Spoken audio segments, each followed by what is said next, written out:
छोटी छोटी लड़कियों को यूज कर रहा था पैसा रख करके। आप सोचिए कि अर्पिता ने खुद ईडी से कहा है, जो न्यूज में प्रकाश हुआ है, कि वो मेरे घर को बैंक की तरह इस्तेमाल करता था। पार्थो चैटर्जी लास्ट 6 साल से जो तृणमूल कांग्रेस पार्टी की जिहाद रानी सुप्रीमो ने जो लूटपाट मचाया था, जो हटगर्मी मचाई थी, जो चोरी चमारी का सिलसिला स्टार्ट हुआ था, उसका कोई लिमिट नहीं बचा था। और ये दिखावा है सफेद साड़ी और चप्पल, ये सिर्फ दिखावा है। आज जनता को पता चल रहा है कि पैसा कहां गया।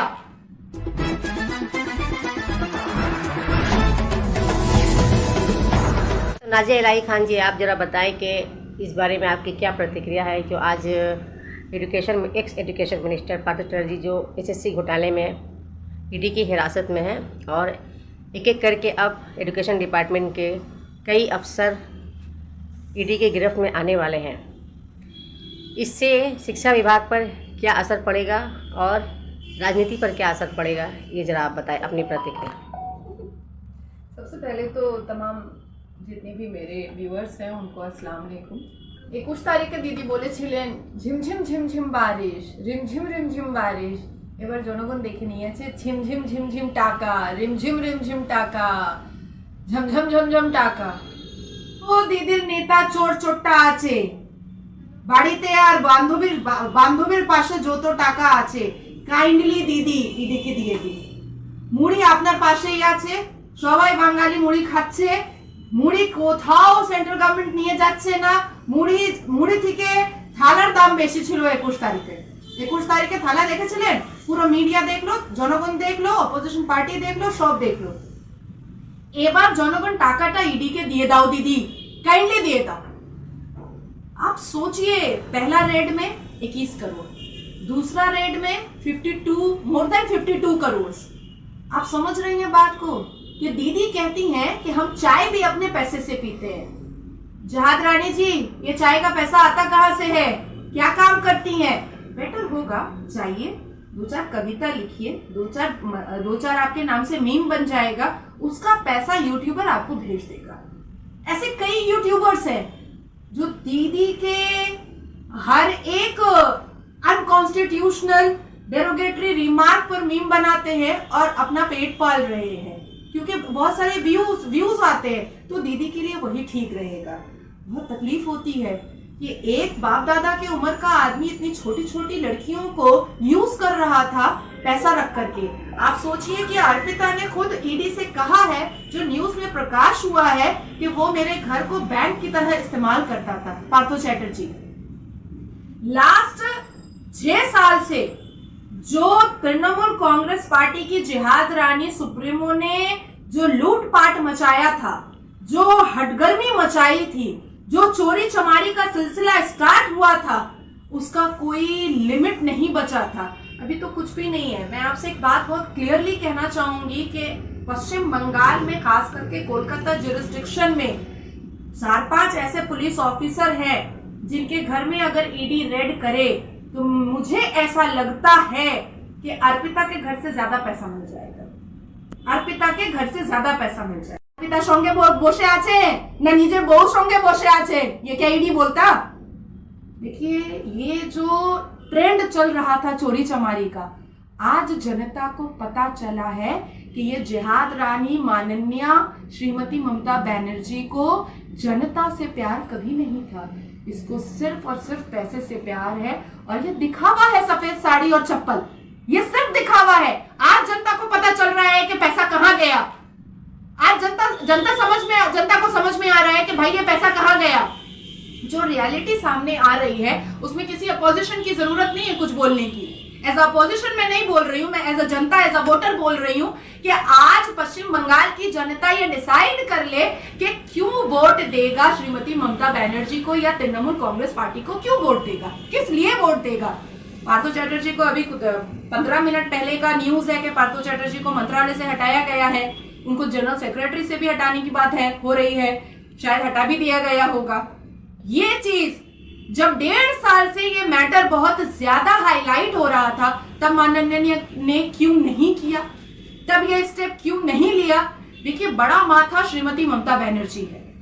सबसे बड़ा माथा ये चोर उचक्का का श्रीमती ममता बनर्जी है। श्रीमती ममता बनर्जी को ईडी को अरेस्ट करना चाहिए और हर हाल में एक इंक्वायरी बैठानी चाहिए कि आखिर क्या वजह है कि श्रीमती ममता बनर्जी अपने मंत्रियों को, अपने संत्रियों को, अपने एमएलएस को, अपने म्यूनिसिपैलिटी चेयरमैन को, अपने काउंसिलर्स को, अपने स्टेट के पुलिस को क्राइम करने की जगह क्यों देती हैं और किसी भी कंप्लेन पर, जनता के किसी भी कंप्लेन पर कोई रिएक्शन क्यों नहीं देती हैं। इसकी वजह यह है कि दीदी जानती है बहुत अच्छे से कि हम चोर चोर मुसेरा भाई होता है। दमदम म्यूनिसिपैलिटी चेयरमैन हरिंदर सिंह के घर में जितनी कैंटोनमेंट की प्रॉपर्टी है, भारतीय बासु हरिंदर सिंह के साथ मिलकर के कैंटोनमेंट प्रॉपर्टी को हड़प कर रहा है, उसको ऑक्यूपाई करता है, उस पर इलीगल कंस्ट्रक्शन बनाता है। हालांकि ये कैंटोनमेंट प्रॉपर्टीज जो होती हैं वो मिलिट्री स्टेशन के लिए यूज होती है, वो भी आज से नहीं, 1801 से, 1801 से, जो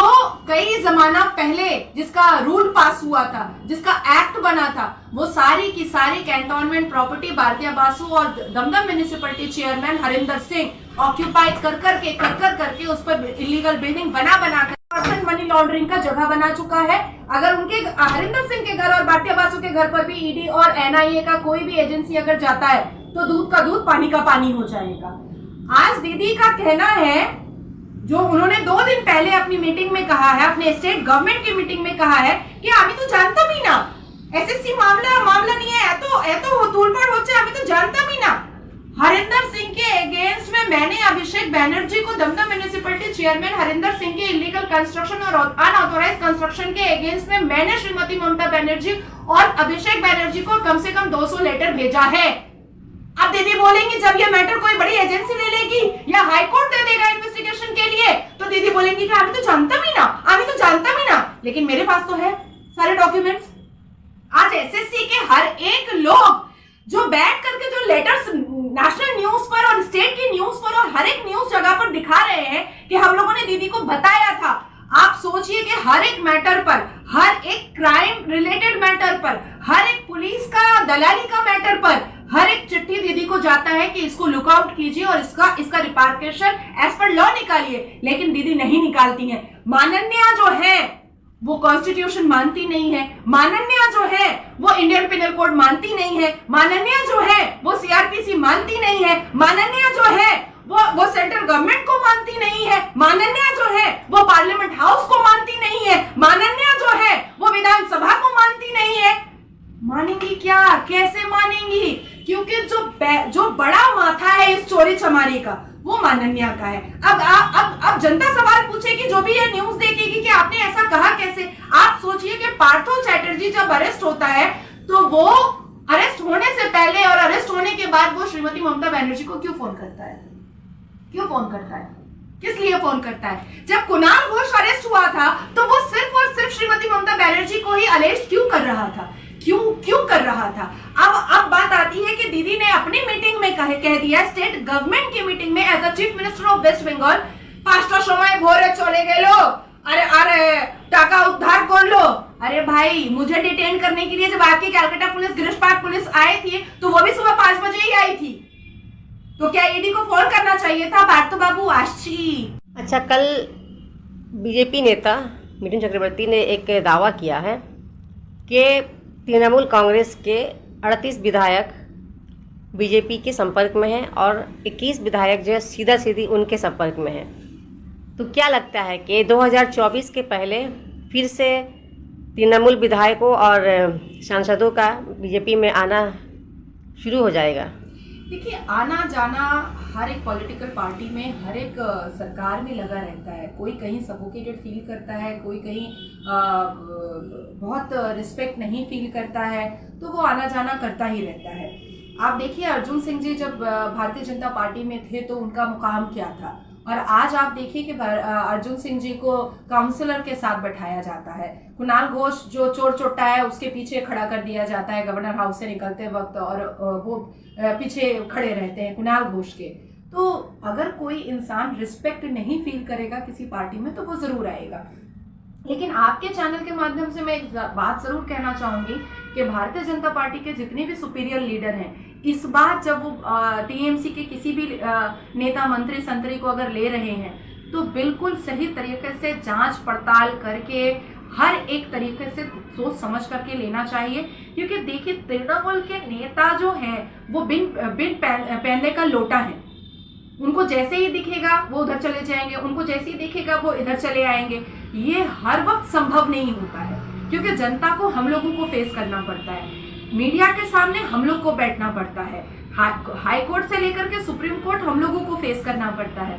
तो ये बहुत टफ हो जाता है उनके लिए जो लोगों को फेस करते हैं। हर एक इंसान सुपीरियर लीडर या बड़े बड़े कैबिनेट मंत्रियों के से मिल करके ये सवाल नहीं कर सकता है कि आखिर क्यों।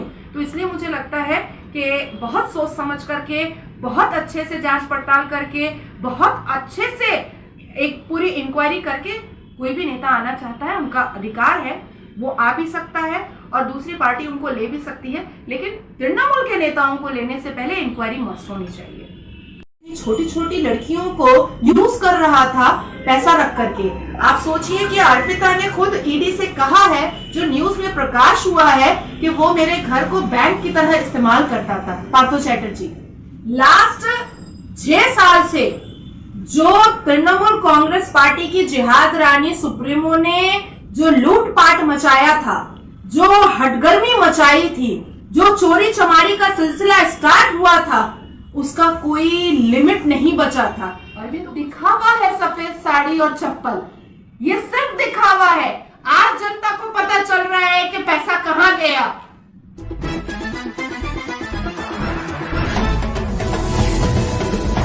तो नाजिया इलाही खान जी, आप जरा बताएं कि इस बारे में आपकी क्या प्रतिक्रिया है, जो आज x education minister Partho Chatterjee जो एसएससी घोटाले में ईडी की हिरासत में है और एक एक करके अब एजुकेशन डिपार्टमेंट के कई अफसर ईडी के गिरफ्त में आने वाले हैं।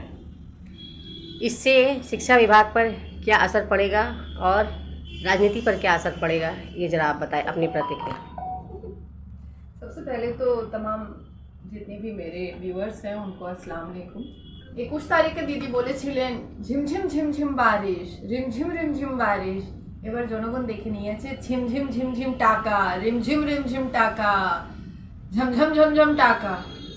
ও দিদির নেতা চোর চোরটা আছে বাড়িতে, আর বান্ধবীর পাশে যত টাকা আছে কাইন্ডলি দিদি ইডিকে দিয়ে দিন।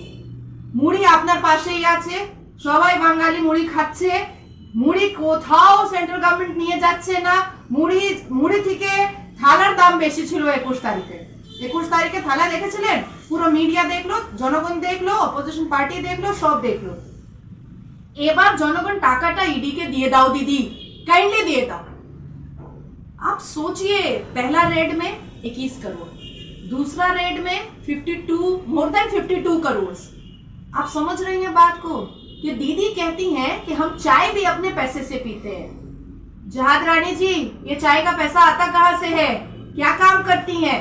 बेटर होगा चाहिए 2-4 कविता लिखिए, 2-4 आपके नाम से मीम बन जाएगा, उसका पैसा यूट्यूबर आपको भेज देगा।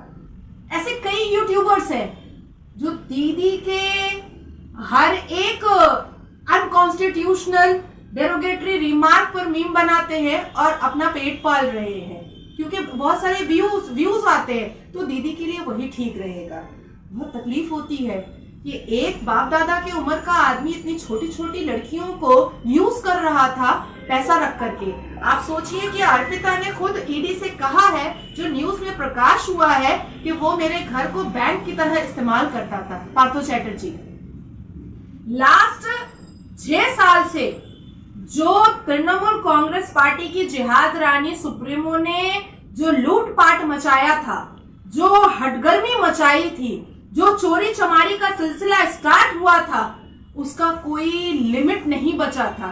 अभी तो कुछ भी नहीं है। मैं आपसे एक बात बहुत क्लियरली कहना चाहूंगी कि पश्चिम बंगाल में, खास करके कोलकाता जुरिस्डिक्शन में 4-5 ऐसे पुलिस ऑफिसर हैं जिनके घर में अगर ईडी रेड करे तो मुझे ऐसा लगता है कि अर्पिता के घर से ज्यादा पैसा मिल जाएगा। अर्पिता के घर से ज्यादा पैसा मिल जाएगा। अर्पिता संगे বসে আছে না নিজের বউর সঙ্গে বসে আছে, ये क्या ईडी बोलता?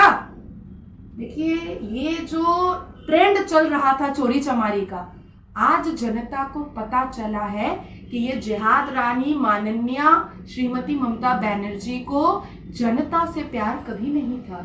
इसको सिर्फ और सिर्फ पैसे से प्यार है, और ये दिखावा है सफेद साड़ी और चप्पल, ये सिर्फ दिखावा है। आज जनता को पता चल रहा है कि पैसा कहाँ गया। आज जनता को समझ में आ रहा है कि भाई ये पैसा कहाँ गया। जो रियलिटी सामने आ रही है उसमें किसी अपोजिशन की जरूरत नहीं है कुछ बोलने की। एज अपोजिशन मैं नहीं बोल रही हूँ, मैं as a Janata, as a voter बोल रही हूँ कि आज पश्चिम बंगाल की जनता ये डिसाइड कर ले कि क्यों वोट देगा श्रीमती ममता बनर्जी को या तृणमूल कांग्रेस पार्टी को, क्यों वोट देगा, किस लिए वोट देगा। पार्थो चैटर्जी को अभी 15 मिनट पहले का न्यूज है कि पार्थो चैटर्जी को मंत्रालय से हटाया गया है। उनको जनरल सेक्रेटरी से भी हटाने की बात हो रही है, शायद हटा भी दिया गया होगा। ये चीज जब 1.5 साल से ये मैटर बहुत ज्यादा हाईलाइट हो रहा था, तब माननीय ने क्यों नहीं किया, तब ये स्टेप क्यों नहीं लिया। देखिए, बड़ा माथा श्रीमती ममता बनर्जी है, सबसे बड़ा माथा ये चोर उचक्का का श्रीमती ममता बनर्जी है। श्रीमती ममता बनर्जी को ईडी को अरेस्ट करना चाहिए और हर हाल में एक इंक्वायरी बैठानी चाहिए कि आखिर क्या वजह है कि श्रीमती ममता बनर्जी अपने मंत्रियों को, अपने संत्रियों को, अपने एमएलएस को, अपने म्यूनिसिपैलिटी चेयरमैन को, अपने काउंसिलर्स को, अपने स्टेट के पुलिस को क्राइम करने की जगह क्यों देती हैं, और किसी भी कंप्लेन पर, जनता के किसी भी कंप्लेन पर कोई रिएक्शन क्यों नहीं देती हैं। इसकी वजह यह है कि दीदी जानती है बहुत अच्छे से कि हम चोर चोर मुसेरा भाई होता है। दमदम म्यूनिसिपैलिटी चेयरमैन हरिंदर सिंह के घर में जितनी कैंटोनमेंट की प्रॉपर्टी है, भारतीय बासु हरिंदर सिंह के साथ मिलकर के कैंटोनमेंट प्रॉपर्टी को हड़प कर रहा है, उसको ऑक्यूपाई करता है, उस पर इलीगल कंस्ट्रक्शन बनाता है। हालांकि ये कैंटोनमेंट प्रॉपर्टीज जो होती हैं वो मिलिट्री स्टेशन के लिए यूज होती है, वो भी आज से नहीं, 1801 से, 1801 से, जो कई जमाना पहले जिसका रूल पास हुआ था, जिसका एक्ट बना था, वो सारी की सारी कैंटोनमेंट प्रॉपर्टी भारतीय बासु और Dumdum municipality chairman Harinder Singh occupy कर करके उस पर इलीगल बिल्डिंग बना कर मनी लॉन्ड्रिंग का जगह बना चुका है। अगर उनके हरिंदर सिंह के घर और भारतीय बासु के घर पर भी ईडी और एनआईए का कोई भी एजेंसी अगर जाता है तो दूध का दूध पानी का पानी हो जाएगा। आज दीदी का कहना है, जो उन्होंने 2 दिन पहले अपनी मीटिंग में कहा है, अपने स्टेट गवर्नमेंट की मीटिंग में कहा है कि আমি তো জানতাম ही না, एसएससी मामला नहीं है, এত তুলপাড় হচ্ছে, আমি তো জানতাম ही ना। हरिंदर सिंह के अगेंस्ट में मैंने अभिषेक बनर्जी को, दमदम म्यूनिसिपैलिटी चेयरमैन हरिंदर सिंह के इलीगल कंस्ट्रक्शन और अनऑथोराइज्ड कंस्ट्रक्शन के अगेंस्ट में मैंने श्रीमती ममता बनर्जी और अभिषेक बनर्जी को कम से कम 200 लेटर भेजा है। अब दीदी बोलेंगी जब ये मैटर कोई बड़ी एजेंसी ले लेगी या हाईकोर्ट दे देगा इन्वेस्टिगेशन के लिए, तो दीदी बोलेंगी कि আমি तो जानता ही ना, लेकिन मेरे पास तो है सारे डॉक्यूमेंट्स। आज एसएससी के हर एक लोग जो बैठ करके जो लेटर्स नेशनल न्यूज पर और स्टेट की न्यूज पर और हर एक न्यूज जगह पर दिखा रहे हैं कि हम लोगों ने दीदी को बताया था।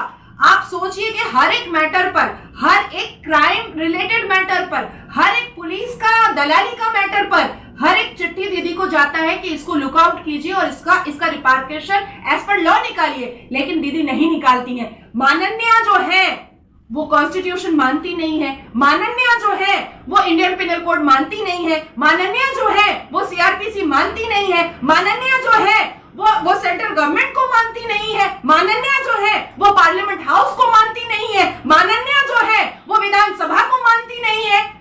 मानेंगी क्या, कैसे मानेंगी? क्योंकि जो बड़ा माथा है इस चोरी चमारी का वो माननीय का है। अब जनता सवाल पूछेगी, जो भी ये न्यूज देखेगी कि आपने ऐसा कहा कैसे। आप सोचिए कि पार्थो चैटर्जी जब अरेस्ट होता है तो वो अरेस्ट होने से पहले और अरेस्ट होने के बाद वो श्रीमती ममता बनर्जी को क्यों फोन करता है, किस लिए फोन करता है? जब कुणाल घोष अरेस्ट हुआ था तो वो सिर्फ और सिर्फ श्रीमती ममता बनर्जी को ही अरेस्ट क्यों कर रहा था, क्यों कर रहा था? अब बात आती है कि दीदी ने अपनी मीटिंग में कह दिया, स्टेट गवर्नमेंट की मीटिंग में as a chief minister of West Bengal, 5টা সময় ভোরে চলে গেল, अरे टाका उद्धार कर लो। अरे भाई, मुझे डिटेन करने के लिए जब आपकी Calcutta police, Girish Park police आई थी तो वो भी सुबह 5 बजे ही आई थी, तो क्या ईडी को फोन करना चाहिए था? पार्थो बाबू आशी। अच्छा, कल बीजेपी नेता मिथुन चक्रवर्ती ने एक दावा किया है कि तृणमूल कांग्रेस के 38 विधायक बीजेपी के संपर्क में हैं और 21 विधायक जो है सीधा सीधी उनके संपर्क में हैं। तो क्या लगता है कि 2024 के पहले फिर से तृणमूल विधायकों और सांसदों का बीजेपी में आना शुरू हो जाएगा? देखिए, आना जाना हर एक पॉलिटिकल पार्टी में, हर एक सरकार में लगा रहता है। कोई कहीं सफोकेटेड फील करता है, कोई कहीं बहुत रिस्पेक्ट नहीं फील करता है, तो वो आना जाना करता ही रहता है। आप देखिए, अर्जुन सिंह जी जब भारतीय जनता पार्टी में थे तो उनका मुकाम क्या था, और आज आप देखिए कि अर्जुन सिंह जी को काउंसलर के साथ बैठाया जाता है। कुणाल घोष जो चोर चोट्टा है उसके पीछे खड़ा कर दिया जाता है गवर्नर हाउस से निकलते वक्त, और वो पीछे खड़े रहते हैं कुणाल घोष के। तो अगर कोई इंसान रिस्पेक्ट नहीं फील करेगा किसी पार्टी में तो वो जरूर आएगा। लेकिन आपके चैनल के माध्यम से मैं एक बात जरूर कहना चाहूंगी कि भारतीय जनता पार्टी के जितने भी सुपीरियर लीडर हैं, इस बार जब वो टीएमसी के किसी भी नेता मंत्री संतरी को अगर ले रहे हैं तो बिल्कुल सही तरीके से जांच पड़ताल करके हर एक तरीके से सोच समझ करके लेना चाहिए। क्योंकि देखिए, तृणमूल के नेता जो हैं वो बिन पहनने का लोटा है। उनको जैसे ही दिखेगा वो उधर चले जाएंगे, उनको जैसे ही दिखेगा वो इधर चले आएंगे। ये हर वक्त संभव नहीं होता है, क्योंकि जनता को हम लोगों को फेस करना पड़ता है, मीडिया के सामने हम लोग को बैठना पड़ता है, हाई कोर्ट से लेकर के सुप्रीम कोर्ट हम लोगों को फेस करना पड़ता है। तो ये बहुत टफ हो जाता है उनके लिए जो लोगों को फेस करते हैं। हर एक इंसान सुपीरियर लीडर या बड़े बड़े कैबिनेट मंत्रियों के से मिल करके ये सवाल नहीं कर सकता है कि आखिर क्यों। तो इसलिए मुझे लगता है कि बहुत सोच समझ करके, बहुत अच्छे से जांच पड़ताल करके, बहुत अच्छे से एक पूरी इंक्वायरी करके कोई भी नेता आना चाहता है, उनका अधिकार है, वो आ भी सकता है और दूसरी पार्टी उनको ले भी सकती है। लेकिन तृणमूल के नेताओं को लेने से पहले इंक्वायरी मस्ट होनी चाहिए।